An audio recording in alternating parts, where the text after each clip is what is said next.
లక్ష్మి అనేటప్పటికీ మొత్తం అందరం కూడా ఖచ్చితంగా పూజ చేసే రోజు ఏది అంటే శ్రావణ మాసంలో వచ్చేటటువంటి పౌర్ణమి ముందు శుక్రవారం వరలక్ష్మీ వ్రతం.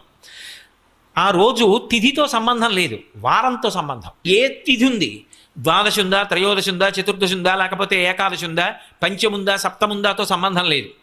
చివరికి వచ్చేస్తుంటుంది శుక్లపక్షం.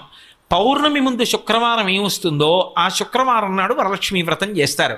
వరలక్ష్మీ వ్రతం చెయ్యడానికి అసలు ఈ వ్రతం ఉన్నది అని మొట్టమొదట లక్ష్మీదేవి ఎవరికి చెప్పింది? చారుమతికి చెప్పింది. తెల్లవారు లేస్తే మనం కథ చదువుతాం. చారుమతి ఆ మాటకు అర్థం ఏమిటి? నిజానికి అద్భుతమైనటువంటి పేరు, ఆడపిల్లలకి పెట్టడానికి పరమయోగ్యమైనటువంటి పేరు చారుమతి. ఎంత చక్కటి పేరు! చారు అంటే సత్, మంచి